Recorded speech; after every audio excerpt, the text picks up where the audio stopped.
students are my awards. Not for my recognition, not for my trophies, not for my instant promotion, no. Okay, my students are my awards.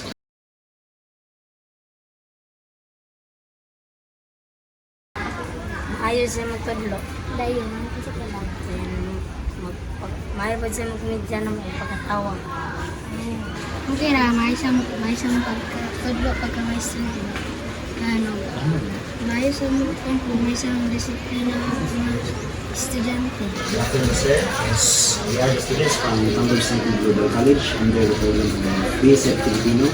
And our organization name is PMSP, which is for Kanyang de Mag-aaral sa mga Pilipino. This is a performance task under the course of professional education. And the role, which is the descriptive title is the teaching profession. Who is Sir Tagamak when he's not teaching? First question is, who is Mr. Dadamak when he is not teaching? Okay, I'm just an ordinary citizen. I'm just a active civilian, active citizen in our barangay in the sense that I am one of the officers in our GSK or Elman Simahanong Katilumban. At the same time also during Saturday, I serve as prayer leader or moderator na GSK because my co-members who happen to be seniors, who happen to be my neighbors, they believe to me that I can handle or I can lead the GSK considering that I am a teacher. At the same time also, my side hustle, or shall I say sideline, is of course editing of the manuscript, especially for college students, masteral students. My sideline, another sideline is being the host of the program like wedding, birthday, anniversary, reunion, pageant, and many others. Can you share what is your typical day seems like in your life itself? Okay, a day in my life as Sir George, when I am outside of school. I'm just a simple son, I'm just a simple member of the family. Wherein I will help the home chores. Like until now, being a teacher, I keep on cleaning our backyard. Aside from being teachers, sir, Yes. mga hustle, do you have any unique talents or interesting skills that people might not know about? I think I haven't discovered yet because obviously as a teacher, even my co-teachers, even my students, they have known me that I am fun of speaking, I am fun of hosting. So at the same time also in editing, especially the billboards, I can editing. So I think most of my talents and skills were already discovered by the persons who surround me. So I haven't discovered yet my unique skill, which I did not discover before.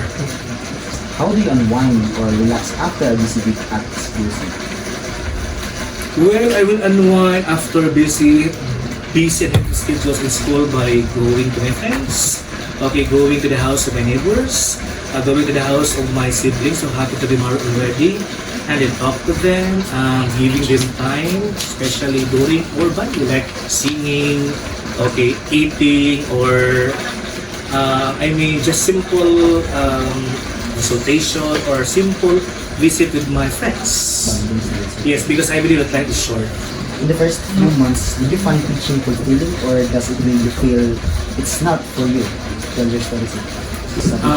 Yes, in the first few months of teaching, from there at the private school and there at Simasay, so I found it fulfilling because during those years, during those times, I realized that I'm a teacher. Considering that there were previous students of mine that who happened to be non-readers, and after how many months, they know how to read. There were students of mine from the elementary that they were not honor students, but because of my guidance, because of my teaching, they become honor students. So I came to my mind that it's my purpose to teach them, and I realized that I'm a teacher. Okay, not just the outcome, but the heart of teaching. The dedication, regardless of the time, regardless of the sleepless nights, regardless of the budget, regardless of the tiresome activity. As long as you have the heart in teaching, you will do everything. Of course, during my first few months as teacher, one of my challenges were there were students of mine who could not reach undergrad grading, considering that some of them had financial crisis, some of them were broken families, some of them were did not pay attention to their parents. So it was a little bit failure because I expected that these 35 students of mine, 40 students of mine can graduate and finish, but unfortunately there were two, there were one, there were five, there were four who could not finish their studies. Though I sacrificed a lot, I did my best, I gave all my strategies. In short, being trapped, especially my students who would like to trap, is not controllable. My significant experience during my teaching training or during my internship. That's what you mean? Okay. During my internship at City High International High School, I came to my mind, I realized that I need to become a teacher.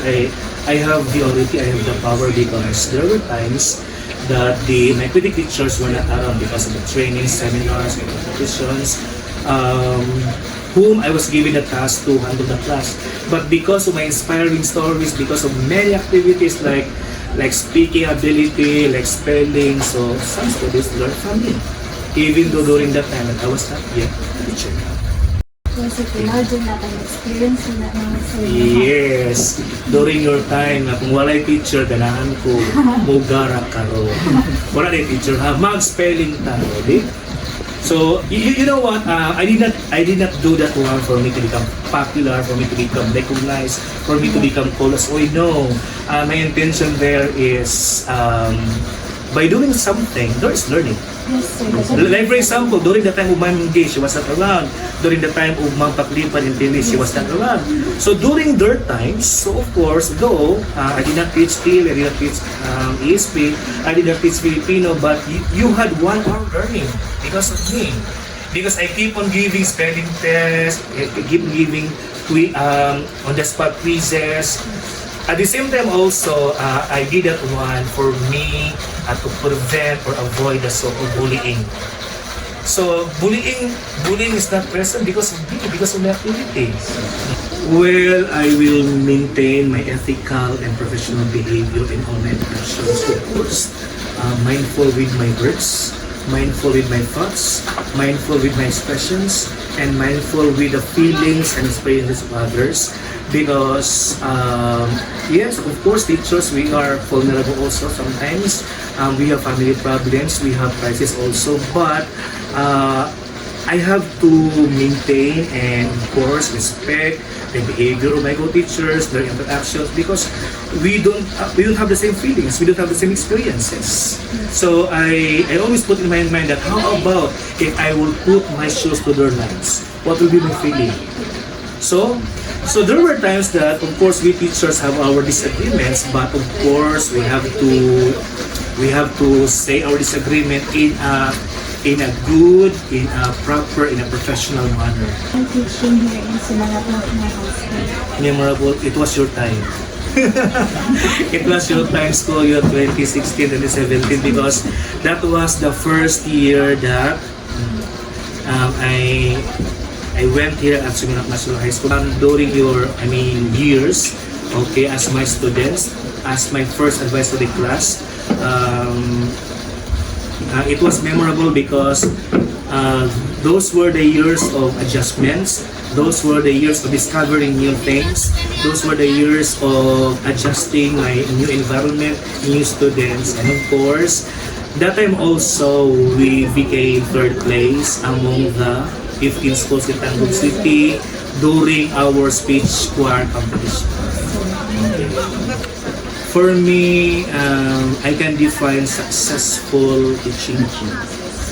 Okay, in today's general landscape, I will define that one not just to myself, being promoted as teacher or teacher something, but my definition of success is when most of my students are now college students. After college students, some of them can land a job, and some of them become professionals, some of them become successful. Because that is my barometer of how effective I am as a teacher.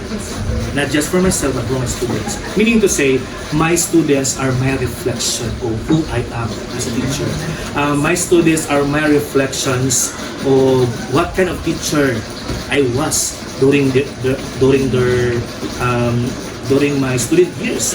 My advice, especially you, okay, who would like to enter the realm of education, teaching profession, is have patience, have determination, have a heart in teaching.